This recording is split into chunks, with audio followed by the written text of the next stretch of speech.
चले थे revision series में हम लोग जो एडुटेरिया के करंट अफेयर्स को कर रहे हैं, तो आपको पता ही होना चाहिए, इसे जनवरी महीने के करंट अफेयर्स को कर रहे हैं हम लोग। जनवरी से लेकर सितंबर तक करंट अफेयर्स का रिवीजन कर रहे हैं एडुटेरिया से। ठीक है, आज हमारा दूसरा दिन है। ठीक है, पहले दिनों की बात करेंगे तो पहले दिनों में हम लोग डे 1 में किया था करंट अफेयर्स को जनवरी महीने का। ये आपके जनवरी महीने का दूसरा दिन है।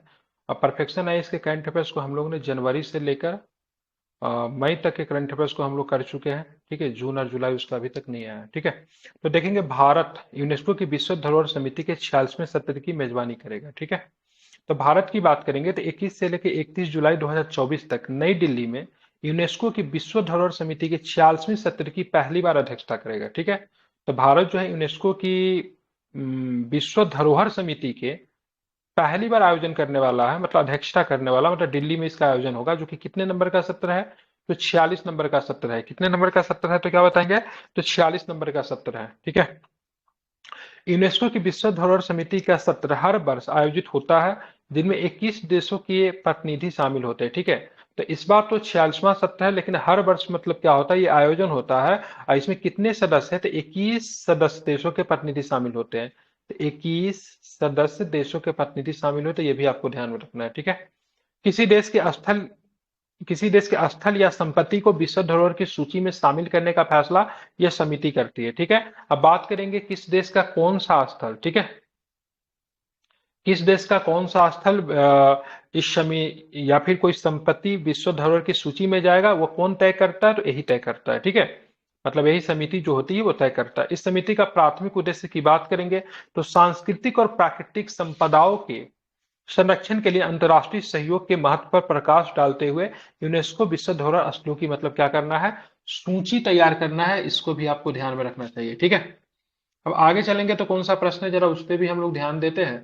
तो आप देखोगे तो यहाँ पे जो प्रश्न जो दिया हुआ है, ये खतरे में विश्व विरासत की सूची में संपत्तियों को अंकित करने या हटाने का भी क्या करता है? निर्णय देता है। मतलब शामिल भी कर सकता है और साथ में आप देखोगे तो हटा भी सकता है। ठीक है, यह आयोजन भारत को सांस्कृतिक और ऐतिहासिक विरासत के संरक्षण पर वैश्विक चर्चा के केंद्र के रूप में भी मतलब मजबूत करता है, जो विश्व मंच पर भारत की समृद्ध सांस्कृतिक विरासत को प्रदर्शित करने का एक महत्वपूर्ण अवसर प्रस्तुत करता है। ठीक है, आप थोड़ा हम लोग जान लेते हैं यूनेस्को के बारे में, जान लेते हैं यूनेस्को का बारे में। हम लोग थोड़ा जानेंगे तो देखेंगे इसका फुल फॉर्म होता है यूनाइटेड नेशन, मतलब संयुक्त राष्ट्र शैक्षणिक, ठीक है, वैज्ञानिक और सांस्कृतिक संगठन की बात करेंगे। इसका पूरा फुल फॉर्म है। इसकी स्थापना की बात की 1945 में इसकी स्थापना होती है। ठीक है, यूनेस्को को कब स्थापित किया गया था क्या बताएंगे? 45 ध्यान में। रखेंगे 1945 में। ठीक है, ध्यान रखें। ठीक है, 1945 में इसको स्थापित किया गया था। इसका कार्य क्या है? तो शिक्षा, प्रकृति तथा समाज विज्ञान, संस्कृति तथा संचार के माध्यम से अंतर्राष्ट्रीय शांति को बढ़ावा देना इसका कार्य है। ठीक है, अगर पूछा जाए कि यूनेस्को का मुख्यालय कहाँ है, तो आपको बताना है। यूनेस्को का मुख्यालय की बात करेंगे फ्रांस में। कहाँ पे है? फ्रांस में है। ठीक है, और इस बार का जेनेवा। 66 नहीं, यूनेस्को का मुख्यालय फ्रांस पेरिस। ठीक है, ठीक है, और ध्यान में रखना है तो कि 46वां नंबर का सत्र इस बार हुआ है। ध्यान में रखना है, जिसकी अध्यक्षता भारत ने की थी। भारत में यूनेस्को के कितने स्थल है तो क्या बताएंगे? ठीक है, ध्यान में रखेंगे तो कितना है, तो इसको ध्यान में रखना है। तो 42 स्थल है। ठीक है, भारत में कितने स्थल है? 42 स्थल है। हाल में शांति निकेतन और होयसल मंदिर के समूहों को इसमें शामिल किया गया है। ठीक है, तो शांति निकेतन और होयसल मंदिर के समूह को इसमें शामिल किया गया। भारत में कितने स्थल यूनेस्को के द्वारा संरक्षित? तो 42। अगर पूछा जाएगा विश्व में सर्वाधिक स्थल कहाँ पे है यूनेस्को के द्वारा, तो सर्वाधिक स्थल विश्व में इटली में है। ठीक है, बिहार में कितने स्थल है यूनेस्को में? बिहार में तो नालंदा विश्वविद्यालय का जो है वो हो गया, एक बोध गया में जो मंदिर जो है, ठीक है, वो है। ठीक है, तो 2 स्थल आपको बिहार में आपको देखने को मिलते हैं। जापान में भूकंप आई है। जापान की बात करेंगे तो 7.6 तीव्रता की भूकंप आपको देखने को मिला है। जापान के किस प्रांत में? जापान के इशिकावा प्रांत में नोटो प्रायद्वीप के पास 1 जनवरी 2024 को 7 दशमलव मतलब 7.6 तीव्रता का भूकंप दर्ज किया गया। कहां पे? इशिकावा प्रांत में, नोटो प्रायद्वीप में। ठीक है, भूकंप के कारण क्या होता है? तो भूकंप के कारण जापान के पश्चिमी तट और पड़ोसी देश दक्षिण कोरिया के तट पर लगभग 1 मीटर मतलब 3 फीट ऊंची समुद्री लहरें मतलब क्या होती है? उत्पन्न हो गई। मतलब पहले तो भूकंप आया, बाद में मतलब क्या, सुनामी भी आपको देखने को मिला। मौसम विज्ञान एजेंसी जापान के अनुसार पहली बार आए भूकंप के बाद लगभग 200 झटके महसूस किए गए। पश्चिमी जापान में शक्तिशाली भूकंपों का एक श्रृंखला आई है, जिसके कम से कम 48 लोग को मारे जाने की खबर है। ठीक है, 2011 में जापान में आए 9 तीव्रता के भूकंप के परिणाम स्वरूप सुनामी आई, जिसे देश के उत्तर पूर्वी तटीय समूह को नष्ट कर दिया, जिसमें से लगभग 18,000 लोग मारे गए थे 2011 में। ठीक है, इतना खतरनाक था। ठीक है, उन सुनामी लहरों में, ठीक है, फुकुशिमा बिजली संयंत्र में परमाणु दुर्घटना को जन्म दिया, जिसे चेरनोबिल के बाद सबसे गंभीर परमाणु दुर्घटना माना जाता है। चेरनोबिल कहाँ पे पड़ता था, ये जहां पे ये परमाणु दुर्घटना हुई थी, कहाँ पे पड़ता है? यूक्रेन। यूक्रेन में पड़ता था। कहाँ? बिल्कुल, बहुत सुंदर, यूक्रेन में पड़ता था। अभी इसको भूतिया शहर के नाम से जानते हैं, हॉन्टेड सिटी के नाम से। कोई यहाँ पे नहीं रहता है। ठीक है, कुछ दिन पहले रशियन आर्मी यहाँ पे पहुंची थी, अधिकार कर लिया था इस पे। ठीक है, तो ये चेरनोबिल दुर्घटना के बाद आप देखोगे तो जापान में जो ये घटना जो हुई थी, क्या नाम है, फुकुशिमा होनी चाहिए। ठीक है, जो भी बिजली संयंत्र में जो परमाणु दुर्घटना हुई 2011 में, ये इसके बाद सबसे खतरनाक मानी जाती है। ठीक है, अब यहाँ पे देखोगे और क्या प्रश्न है। 16वें वित्त आयोग का गठन किया गया। ठीक है, तो 16 हम लोग वित्त आयोग के बारे में जान लेते हैं। वित्त आयोग के बारे में संविधान के अनुच्छेद 280 के 1 में, ठीक है, ध्यान में वित्त आयोग के गठन के बारे में दिया है 280, ध्यान में रखिएगा। अब पहले वित्त आयोग की बात करेंगे तो 1951 में पहला वित्त आयोग बना था। ठीक है, 1951 से था ना पहला वित्त आयोग। अब पहले वित्त आयोग की बात करेंगे, केसी नियोगी जो थे, ठीक है, उसके क्या थे, केसी नियोगी साहब की बात करेंगे, तो वित्त आयोग के क्या थे, अध्यक्ष थे। ठीक है, अभी जो वित्त आयोग चल रहा तो 15वां नंबर का वित्त आयोग था। अब 15वें वित्त आयोग का अध्यक्ष की बात करेंगे, एनके सिंह थे। कौन थे? एनके सिंह थे ना। ठीक है, तो ध्यान रखें, एनके सिंह की बात करेंगे। ठीक है, एनके सिंह की बात करेंगे तो क्या थे, इसके अध्यक्ष थे। अभी जो 16वां वित्त आयोग जो बनेगा, ये अरविंद पनगरिया के नेतृत्व में बनेगी। किसके नेतृत्व में बनेगी? अध्यक्ष कौन होंगे? तो अरविंद पनगरिया की बात करेंगे, अध्यक्ष होंगे। इसको आपको ध्यान में रखना है। ठीक है, तो 16वें वित्त आयोग का गठन किया गया है। ठीक है, नीति आयोग के पूर्व उपाध्यक्ष और कोलंबिया विश्वविद्यालय के प्रोफेसर डॉक्टर अरविंद पनगडिया इसके अध्यक्ष बनेंगे। नीति आयोग के सबसे पहले उपाध्यक्ष की बात करेंगे तो अरविंद पनगडिया साहब ही है। ठीक है, अगर बोला जाएगा नीति आयोग का सबसे पहला अध्यक्ष का नाम बताओ तो क्या बताएंगे? तो अरविंद पनगडिया। ठीक है, इसको आपको ध्यान में रखना है, काफी अधिक महत्वपूर्ण है। ठीक है, श्री ऋत्विक रंजनम पांडे को आयोग का सचिव नियुक्त किया गया। ठीक है, तो आयोग का सचिव की बात करें, ऋत्विक रंजनम पांडे को आयोग के सचिव नियुक्त किया गया है। सदस्य की बात करेंगे तो अजय नारायण ईना, सौम्या कांति घोष, एनी जॉर्ज मैथ्यू और मनोज पांडा की बात करेंगे तो इनके क्या होंगे? सदस्य होंगे। ठीक है, तो ध्यान में रखना है, इस बार श्री ऋत्विक रंजनम पांडे को आयोग का सचिव, ठीक है, उपाध्यक्ष, अध्यक्ष की बात करेंगे अरविंद पनगडिया अध्यक्ष। ठीक है, सदस्य कौन है? तो अजय नारायण इना नाम है, सौम्या कांति घोष नाम है, ठीक है, एनी जॉर्ज मैथ्यू नाम है, मनोज पांडा नाम है। ठीक है, 16वें वित्त आयोग जो अप्रैल 2026 से शुरू होने वाली है। ठीक है, 5 साल की अवधि के लिए रहेगी। ठीक है, मतलब गठन पहला ही हो गया, लेकिन शुरू कब से होगा, इसका कार्यकाल कब से शुरू होगा? तो 2026 से शुरू होगा। ठीक है, 5 साल की अवधि के लिए केंद्र और राज्यों के बीच कर साझा करने के फॉर्मूले की सिफारिश करेगा। ठीक है, मतलब वित्त आयोग जो होता है ये तय करता है केंद्र के राजस्व में, ठीक है, राज्य का हिस्सा कितना होगा, ये तय करने की जिम्मेवारी की बात करेंगे तो किसका होता है? वित्त आयोग का होता है। ठीक है, अब थोड़ा हम लोग 16वें वित्त आयोग से निम्नलिखित विषयों के संबंध में सिफारिश करेगा। क्या क्या सिफारिश करेगा?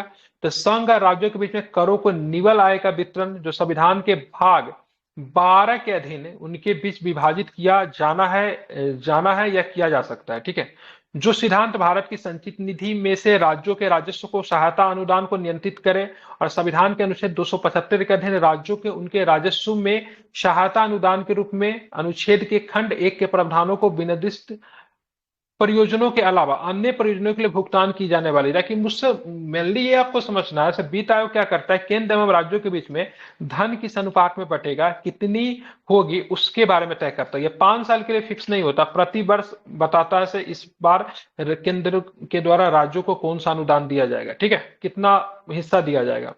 राज्य के वित्त आयोग के द्वारा की गई सिफारिशों के आधार पर राज्य में पंचायतों और नगर पालिकाओं के संसाधनों को संपूरित करने के लिए राज्य की संचित निधि में वृद्धि करने के भी आवश्यक उपाय है। ठीक है, तो राज्य का भी वित्त आयोग है जो कि 243 के आई आप देखोगे तो 243 में आई में क्या है, तो राज्य वित्त आयोग के बारे में चर्चा दी गई है, जो कि पंचायतों को मतलब क्या करती है, अनुदान देने की काम करती है। आपदा प्रबंधन वित्त पोषण का मूल्यांकन भी करेगी। आयोग आपदा प्रबंधन पहल से संबंधित वर्तमान वित्त पोषण संरचनाओं की समीक्षा कर सकता है। ठीक है, तो ये सारी चीजें उम्मीद है जो कि वित्त आयोग आएगी नई वाली वो कर सकती है। ठीक है, भारत में बहुआयामी गरीबी चर्चा पत्र, ठीक है, कहां से लिया गया? द हिंदू से इसको लिया गया, इस न्यूज को। तो भारत में बहुआयामी गरीबी चर्चा पत्र के बारे में हम लोग देख रहे हैं। तो 15 जनवरी 2024 को नीति आयोग द्वारा वर्ष, ठीक है, 15 जनवरी 2024 को नीति आयोग द्वारा वर्ष 2005-6 से भारत में बहुआयामी गरीबी शीर्षक से एक चर्चा पत्र जारी किया गया। इस चर्चा पत्र में राष्ट्रीय परिवार स्वास्थ्य सर्वेक्षण 4, जिसका समय काल कब से करा 15 से लेकर 16 तक, और राष्ट्रीय परिवार स्वास्थ्य सर्वेक्षण 5 की बात करेंगे तो 19 और 21 के आंकड़ों का प्रयोग किया गया। इस आंकड़ा में क्या निकल कर आता है? इस आंकड़ा में नीति आयोग के द्वारा जो आंकड़ा जो दिया गया, इसमें देखा गया कि भारत में बहुआयामी गरीबी में उल्लेखनीय कमी आई है, जो 2013-14 में 29.17 से घटाकर 22-23 में 11.28% हो गया है। ठीक है, मतलब कितनी 17.89% अंक की मतलब कमी दर्शाता है। मतलब 23-24 में अगर गरीबी 29.17% था, वो घटकर 22-23 में कितना 11.28% मात्र रह गया है। विगत 9 वर्षों में लगभग 24.82 करोड़ लोग गरीबी से बाहर है, मतलब 24 करोड़ 82 लाख लोग की बात करेंगे तो विगत 9 वर्षों में क्या आते गरीबी से बाहर आए। मतलब ये 13-14 से लेके 22-23 के बीच में जो कितने लोग गरीबी से बाहर आए, तो 24.82 करोड़ लोग जो है सो गरीबी से बाहर आए। इसको आपको ध्यान में रखना है। राज्य स्तर पर सर्वाधिक कमी कहां पे दर्ज की, मतलब सबसे कम मतलब गरीबी से बाहर में निकलने वाले लोग किस राज्य में थे, तो उत्तर प्रदेश में सबसे अधिक मतलब कमी दर्ज की गई है। ठीक है, जहां पे 5.94 करोड़ लोग गरीबी रेखा से बाहर, लेकिन 5 करोड़ 94 लाख लोग जो थे उत्तर प्रदेश में गरीब हुआ करते थे, लेकिन अब गरीबी रेखा से बाहर आ गए हैं। बिहार दूसरे नंबर पे है और मध्य प्रदेश तीसरे नंबर पे। तो यही डाटा आपके लिए काफी अधिक महत्वपूर्ण हो जाएगा। तो चलो, बिहार का कौन सा स्थान है, तो दूसरा नंबर का है, मध्य प्रदेश तीसरा नंबर का है, उत्तर प्रदेश की बात करेंगे तो कितने नंबर पे है, तो प्रथम नंबर पे। मतलब सबसे ज्यादा गरीबी से लोग बाहर कहां से आए, तो उत्तर प्रदेश से है। बिहार दूसरे नंबर पे। इस अवधि के दौरान राष्ट्रीय एमपीआई, ठीक है, एमपीआई के सभी 12 संकेतकों में उल्लेखनीय सुधार हुआ है। भारत को सतत विकास लक्ष्य एसडीजी का लक्ष्य 1.2 प्राप्त होने की संभावना है। इसका लक्ष्य 2030 से पहले राष्ट्रीय परिभाषाओं के अनुसार सभी आयामों में गरीबी में रहने वाले सभी उम्र के पुरुषों, महिलाओं और बच्चों के अनुपात को कम से कम आधा कम करना है। ठीक है, ध्यान रखेंगे। जीवन स्तर के आयाम से संबंधित संकेतकों में महत्वपूर्ण सुधार दिखाई दिए, जैसे स्वच्छता सुविधा में, बैंक खाता में, खाना पकाने के ईंधन आदि में भी सुधार आपको देखने को मिला है। तो ध्यान रखें, इंपॉर्टेंट हो रहा है। ठीक है, अब हम लोग चलेंगे हिट एंड रन कानून से संबंधित चिंताएं निकल कर आई। ठीक है, हिट एंड रन का मतलब क्या होता है, मान लो किसी आदमी को गाड़ी से धक्का दिए, ठीक है, और फिर भाग गए, तो उसी को बोले हिट करना, फिर भाग जाना। ठीक है, तो उसको लेकर मतलब क्या है, कानून निकल गया। द इंडियन एक्सप्रेस का न्यूज है, इसको इस कानून इसमें कवर किया गया है।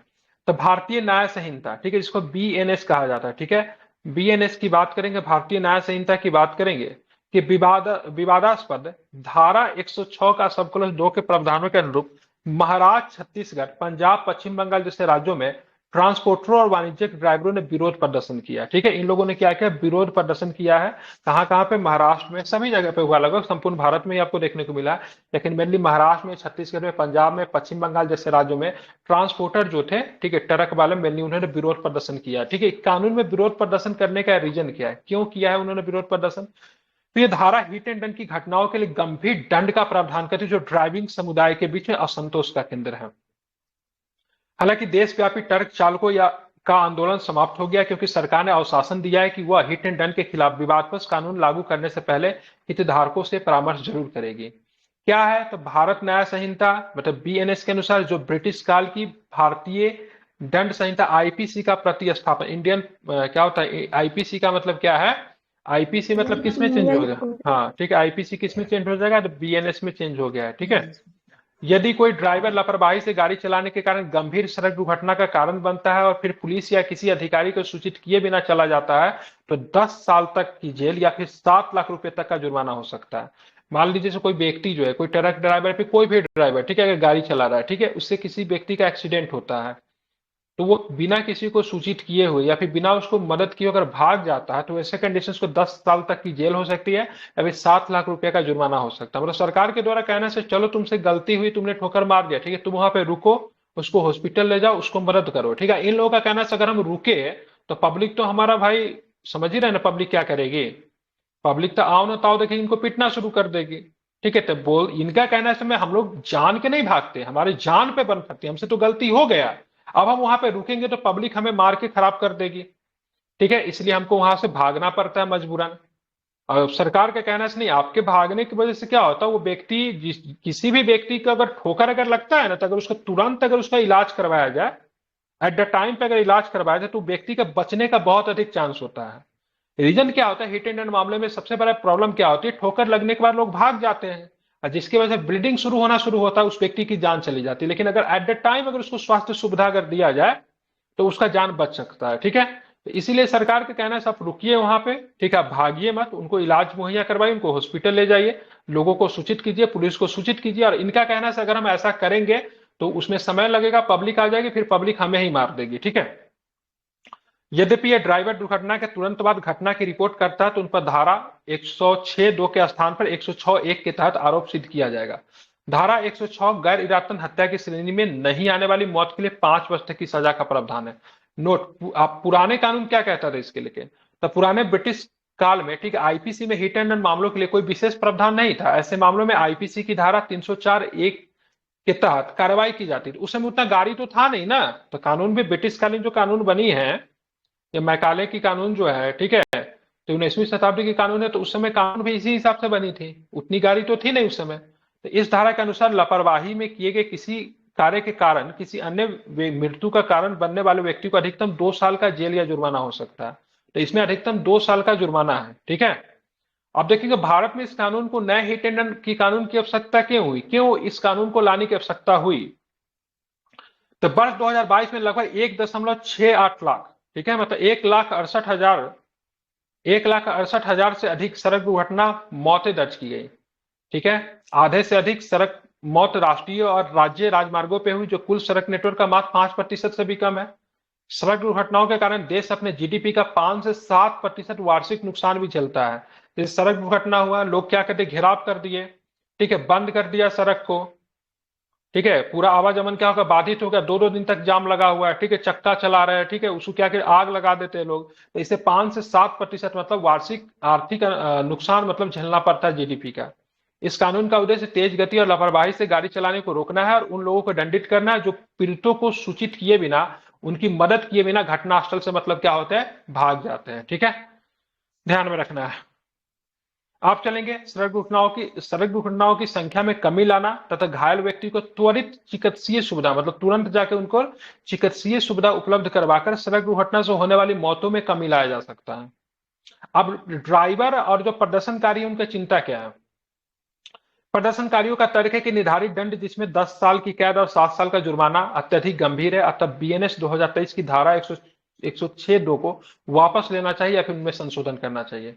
जुर्माना अत्यधिक है और ड्राइवरों को चुनौतीपूर्ण कार्य की स्थिति का विचार करने में विफल रहता है। दुर्घटना स्थलों पर सहायता के लिए रुकने पर ड्राइवरों के खिलाफ भीड़ की हिंसा का भी मतलब क्या है, डर है। ठीक है, ध्यान रखिएगा। ये सारे जो भी कानून जो बने थे, कानून लागू भी हो गए, अभी कुछ दिन पहले लागू भी हुए थे। ठीक है, तो आगे के करंट अफेयर में पढ़ेंगे। इस कानून से जो पहले व्यक्ति को गिरफ्तार वगैरह जो किया गया था, वो सारे चीजें भी मतलब लागू हो गई, और किस व्यक्ति को गिरफ्तार किया गया था, वो सभी प्रश्न आगे के मतलब करंट अफेयर्स में आएंगे। लाल सागर, ठीक है, रेड सी के बारे में कुछ प्रश्न दिया, उसको देखिए। चर्चा में था लाल सागर, द इंडियन एक्सप्रेस ने न्यूज को कवर किया है। तो हूती विद्रोहियों द्वारा पश्चिमी अरब सागर में वाणिज्यिक जहाजों पर हमलों की श्रृंखला में नवीनतम में मार्शल द्वीप, ठीक है, ध्वनांकित तेल टैंकर मार्लिन लुंडा का एक मिसाइल हमले की चपेट में आ गया, जिसमें 22 भारतीय और एक बांग्लादेशी सदस्य सवार थे। ठीक है, टैंकर का नाम क्या था, मार्लिन लुंडा।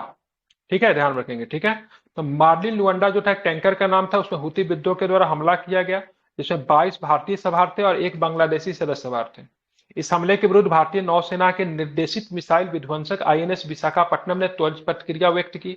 यह कार्रवाई हूती विद्रोहियों द्वारा गाजा में इजरायल की कार्रवाइयों का प्रतिरोध के रूप में देखा जा रहा है। ठीक है, मतलब हूती विद्रोह क्या कहते हैं, भाई हम लोग जो है मतलब क्या कर रहे हैं, फिलिस्तीन का समर्थन कर रहे हैं इजरायल के खिलाफ। ठीक है, तो भाई ठीक है, तुम इजरायल के खिलाफ तुम समर्थन कर रहे हो फिलिस्तीन को, तो तुम लाल सागर में क्यों हमला कर रहे हो। तो लाल सागर में यूरोपियन देश या फिर अमेरिका या फिर मतलब जो भी मतलब अमेरिका के समर्थक जो देश है, या फिर इजरायल के जो समर्थक देश, उनको ये लोग क्या कर रहे हैं, टारगेट कर रहे हैं। ठीक है, और हूती विद्रोह कहाँ का विद्रोही, तो यमन का विद्रोही है। ठीक है, कहाँ का विद्रोही है, यमन का विद्रोही है। हूती विद्रोह की हूती विद्रोही की बात करेंगे तो इनको ईरान का भी समर्थन क्या है, प्राप्त है। और यमन की बात करेंगे, फिर ईरान की बात करेंगे, तो इजरायल फिलिस्तीन युद्ध में किनको सपोर्ट करते थे, फिलिस्तीन को सपोर्ट करते हैं।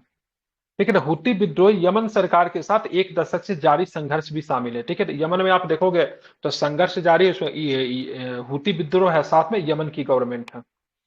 हुती आंदोलन की जड़ें बिलिंगिंग युद्ध में खोजी जा रही है, जो हुसैन अली हुती और उनके पिता बद्र अल दिन अल हुती द्वारा 1990 के दशक में शुरुआत स्थापित के पुनरुत्थानवादी समूह था। पुनरुत्थानवादी समूह की बात करेंगे तो इस्लाम के जो मेन उनका जो अपना जो कानून है, उन चीजों के आधार पर देश की चलाने की बात करें, किसी भी प्रकार का चेंजिंग को पसंद नहीं करते। ठीक है, तो इसको बोलते हैं पुनरुत्थानवादी समूह है, जो कि मतलब एकदम रेडिकल होते, किसी प्रकार की बदलाव पसंद नहीं करते, जो कुरान में जो चीजें लिखी गई है, जो शरिया कानून जो चाहती है, उसके अनुसार पे देश को चलाना चाहता है। ठीक है, इसलिए यमन गवर्नमेंट के खिलाफ है। इसको जो हुती विद्रोह का जो जो नेता जो हुसैन अली हुती और उसके पिता बद्र अल दिन अल हुती, ठीक है, उसी के द्वारा इसको शुरू किया गया था 1990 के दशक में, और जो अभी भी मतलब यमन सरकार के लिए लड़ रही वहां पे। ठीक है, जायदी ये सिया की शाखा है। ठीक है, ध्यान रखेंगे, इस्लाम में आप देखो ना सिया और सुन्नी, तो ये जायदी सियाओं की सबसे पुरानी शाखा है। वर्ष 2004 में सरकारी सैनिकों ने विद्रोहियों पर हमला करके हुसैन को मार डाला।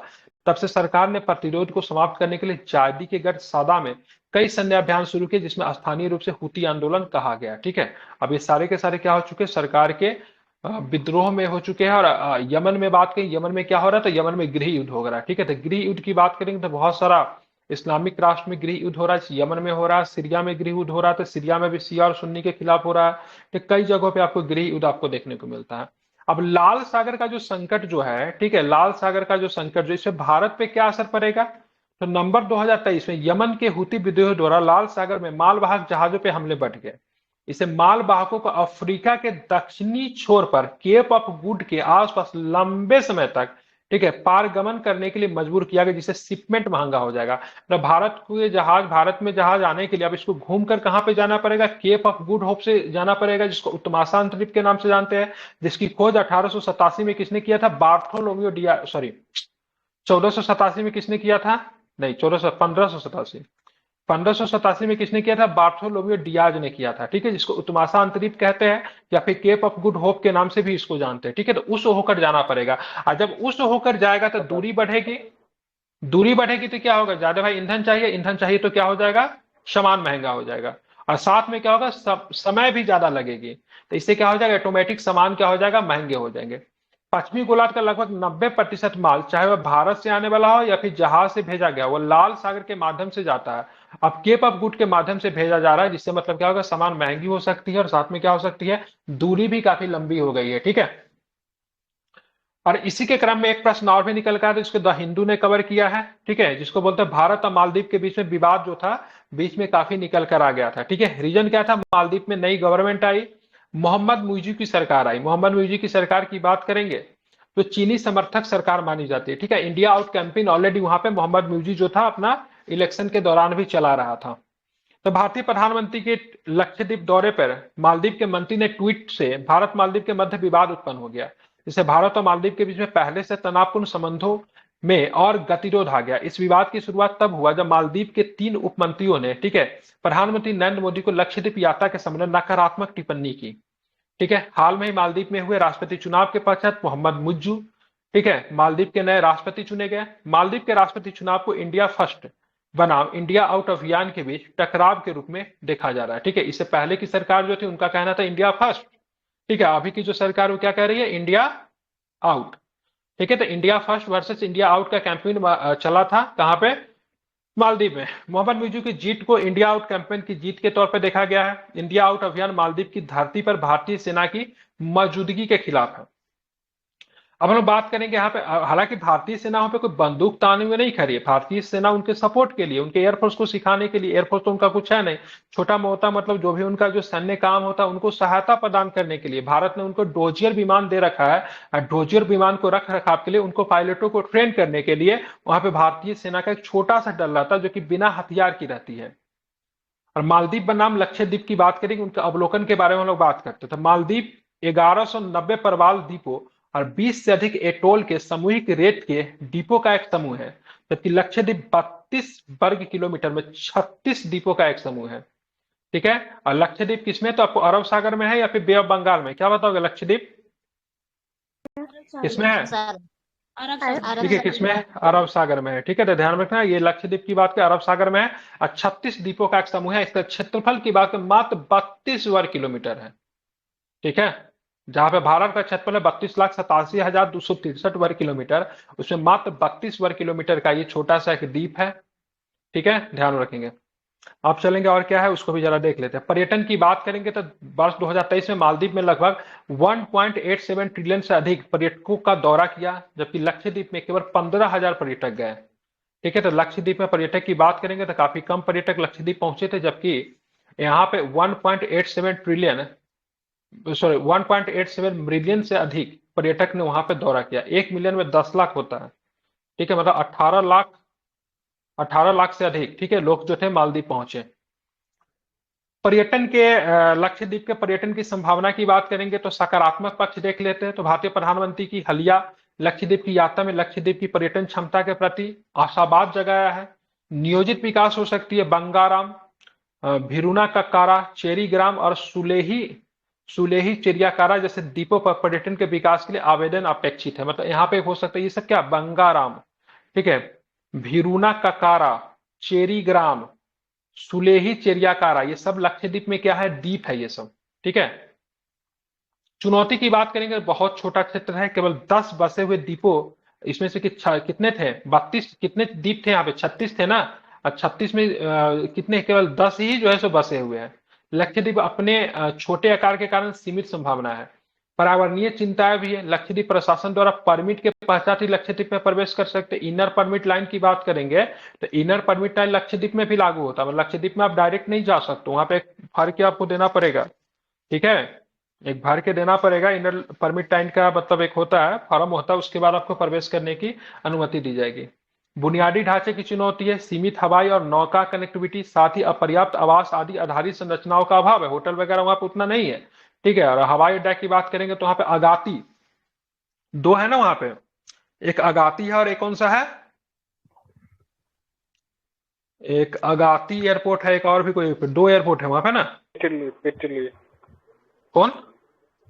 पिटली पिटली ना ना, सिसिली वगैरह नहीं है। एक अगाती, सिसिली तो इटली का द्वीप है वो। ठीक है, एक अगाती पिटली एयरपोर्ट है। पिटली पिपली, पिटली पॉप पॉप कुछ भी करके था ये। अरे ऐसा तो दो नहीं है पता था। जहाँ ठीक है, पर देख, एक पर पक्षी रहता है और जहाँ पे एक मनुष्य रहता है। हाँ तो एक अगाती एयरपोर्ट है, एक जो आप बता रहे हो उसको इसमें लिखा होगा, मैं भी देख लेता हूँ। ठीक है, आप देखेंगे भू आर्थिक महत्व क्या है, भारत का लगभग 50% विदेशी व्यापार और 80% ऊर्जा आयात मालदीव के आसपास संचार के समुद्री मार्गों के माध्यम से होता है। ठीक है, भू रणनीतिक महत्व क्या है, तो मालदीव की भौगोलिक अवस्थिति भारत की सामरिक एवं सुरक्षा दृष्टिकोण से काफी महत्वपूर्ण है।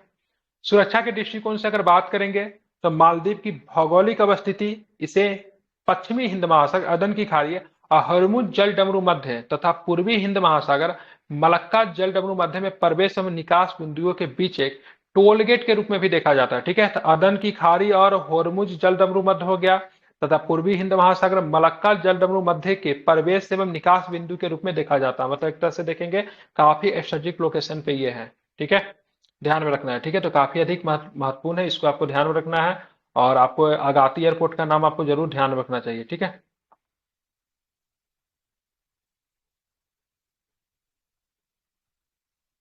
एक मिनट, एक अगाती था, एक मैं चेक ही कर ले रहा हूँ।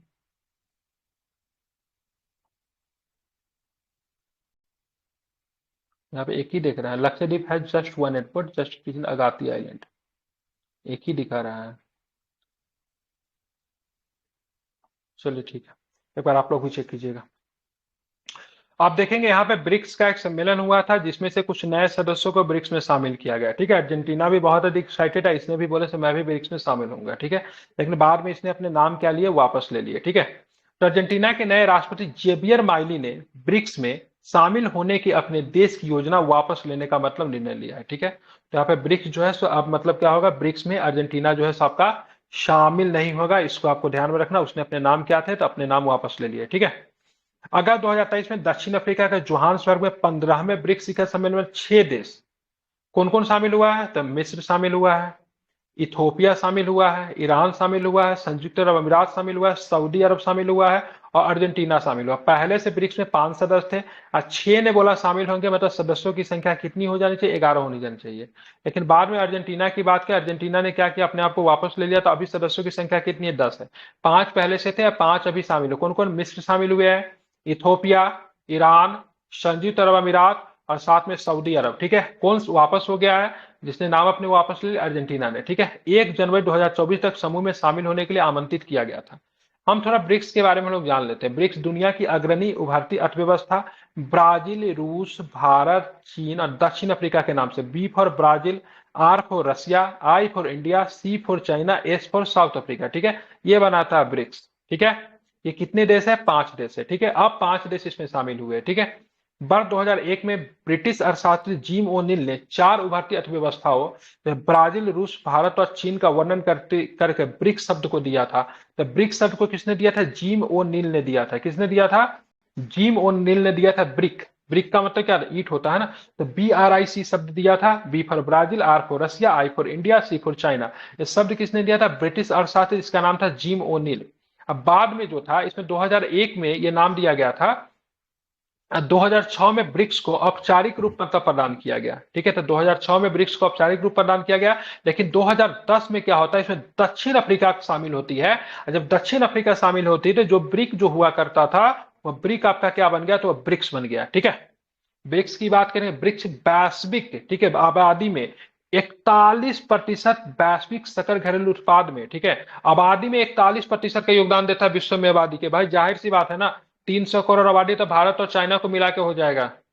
अप्रॉक्स 300 करोड़ के आसपास क्या होगा, भारत और चाइना के मिला के हो जाएगा। 150 करोड़ के आसपास आबादी भारत की है, उसी के आसपास चाइना की भी रहेगी। तो इतनी आबादी तो हो गया, मतलब भारत और चाइना के मिला के। ठीक है, अकेले। और बात करेंगे वैश्विक सकल घरेलू उत्पाद में 24%, आबादी में 41%, जीडीपी में विश्व का 24% योगदान देता था। वैश्विक व्यापार में 16% की हिस्सेदारी जो है ब्रिक्स का, मतलब काफी पावरफुल है। ठीक है, अब आते हैं ब्रिक्स के प्रमुख शुरुआत की बात करें। एनडीबी, एनडीबी की बात करें, न्यू डेवलपमेंट बैंक। ठीक है, वर्ष 2014 में एनडीबी की स्थापना, जिसका मुख्यालय की बात करेंगे तो चीन के शंघाई में है। ठीक है, तो एनडीबी की स्थापना की गई।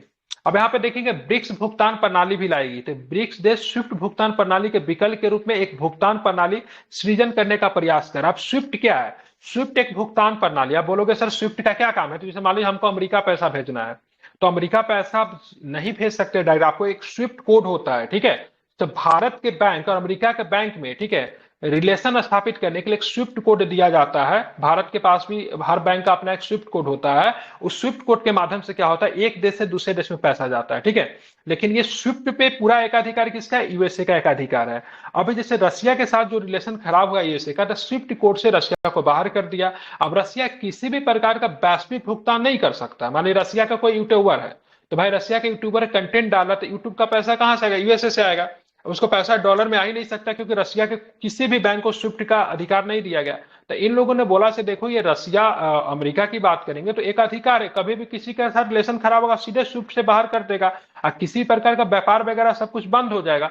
तो ब्रिक्स ने बोला से भाई हम लोग क्या करेंगे, एक अपना मतलब क्या करेंगे, अपना मतलब क्या करेंगे, एक कोड लेकर आएंगे। ठीक है, जिससे हम लोग क्या करेंगे, अपना एक भुगतान प्रणाली डेवलप करेंगे। ठीक है, चलिए आप देखेंगे आकस्मिक आरक्षित व्यवस्था, देखें कि स्थापना के लिए संधि पर ब्रिक्स सदस्यों का हस्ताक्षर किया जाना है। आप देखेंगे अर्जेंटीना के ब्रिक्स से बाहर जाने के क्या रीजन हो सकते हैं। ठीक है, अर्जेंटीना ब्रिक्स से बाहर क्यों गया? ठीक है, तो इसके बारे में ये सब ध्यान में रखें। दिसंबर 2010 में ब्रिक्स में दक्षिण अफ्रीका शामिल हुआ था। 2006 में ब्रिक्स का औपचारिक रूप प्रदान किया गया था। 2001 में ब्रिटिश अर्थशास्त्री जेम ओ नील ने मतलब ब्रिक्स शब्द का नाम दिया था। अब ब्रिक में अभी 5 देश अभी और भी शामिल हो गए, जिसमें से ब्राजील, रूस, भारत, चीन, दक्षिण अफ्रीका पहले से थे। अभी कौन सा देश? मिस्र है, इथोपिया है, दोनों के दोनों अफ्रीकन कंट्री है। ईरान, संयुक्त अरब अमीरात और सऊदी अरब की बात करें, दोनों के दोनों एशियन कंट्री है। ठीक है, अर्जेंटीना की बात करेंगे तो अमेरिकन कंट्री हो जाएगा, ये भी शामिल होना चाहती थी लेकिन नहीं हो पाया। ठीक है, वैश्विक दबाव की वजह से अर्जेंटीना शामिल नहीं हुई। आप देखेंगे ब्रिक्स समूह के विस्तार का नियंत्रण क्या है। तो अर्जेंटीना के ब्रिक्स समूह से बाहर होने का क्या प्रभाव पड़ेगा? तो ब्रिक्स समूह के विस्तार का नियंत्रण हो जाएगा। अर्जेंटीना के हालिया कदम से ब्रिक्स समूह के विस्तार पर प्रश्न चिन्ह उठाया गया है। ठीक है, लैटिन अमेरिका का आर्थिक प्रभाव, ठीक है। अर्जेंटीना लैटिन अमेरिका की सबसे बड़ी अर्थव्यवस्थाओं में से एक है। लैटिन अमेरिका ऐतिहासिक रूप से वैश्विक शक्तियों के लिए रुचि का क्षेत्र बना है। अर्जेंटीना का हालिया कदम इस क्षेत्र में ब्रिक्स की उपस्थिति को कमजोर करता है। ठीक है। कम्युनिस्ट विरोधी नीति। अर्जेंटीना के नए राष्ट्रपति चीन विरोधी है। इसे वैश्विक स्तर पर चीन की स्वीकार्यता के समक्ष चुनौती के रूप में देखा जा सकता है। चीन किस प्रकार का देश है? कम्युनिस्ट देश है। ठीक है। रसिया कौन सा देश है? कम्युनिस्ट देश है भाई। तो दोनों के दोनों, अगर इंडिया को छोड़ दे तो तीन बड़े देशों में से दोनों के दोनों कम्युनिस्ट देश है। ठीक है। और यहाँ पर अर्जेंटीना के जो माइली साहब जो नए राष्ट्रपति बने हैं, ठीक है, वो क्या है? कम्युनिस्ट विरोधी है। तो उन्होंने मतलब एक तरह से मतलब चीन को मतलब क्या किया? नकार दिया। क्या नाम है राष्ट्रपति का? नए जो राष्ट्रपति बने माइली, ठीक है, जेवियर माइली। ठीक है। ये काफी राष्ट्रवादी नेता है जो कि मतलब कम्युनिस्ट विरोधी है। ठीक है। ये भी मतलब ये कैपिटलिस्ट है, पूंजीवादी सरकार है। और जो भी पूंजीवादी सरकार जो रहेगी किसके किसके प्रभाव में रहेगी? तो अमेरिका के प्रभाव में रहेगी, जाहिर सी बात है। और भाई अमेरिका क्यों चाहेगा से मतलब ब्रिक्स एक्सटेंड करे? कभी भी नहीं चाहेगा ब्रिक्स एक्सटेंड करे, क्योंकि अमेरिका का प्रतिद्वंदी यूएस है। व्यापारिक मामलों में अगर देखा जाए, रसिया को भी प्रतिद्वंदी मांग सकते हैं, तो दोनों के दोनों ब्रिक्स में शामिल है। तो अमेरिका कुछ हद तक इसलिए भी चुप है क्योंकि भारत है, इसलिए भी। ठीक है। हालांकि ब्रिक्स में आप देखोगे तो चीन का एकाधिकार है। ब्रिक्स बैंक कहाँ पे है? एनडीबी की बात करेंगे, इसको ब्रिक्स बैंक के तौर पर भी जाना जाता है। इसकी मुख्यालय कहाँ पे? शंघाई में है। तो चाइना का बहुत अधिक एकाधिकार है ब्रिक्स में। ठीक है। इसीलिए अमेरिका कभी भी नहीं चाहती है ब्रिक्स एक्सटेंड करे। जब माइली साहब जब वहां के राष्ट्रपति बने तो इन पे दबाव बना के बोला गया ऐसे आप ब्रिक्स में शामिल नहीं हो, क्योंकि अगर लैटिन अमेरिकन देश अगर शामिल होने लगेंगे तो हो सकता है अर्जेंटीना के बाद कुछ दूसरा देश भी शामिल हो। इसको आपको ध्यान में रखना। तो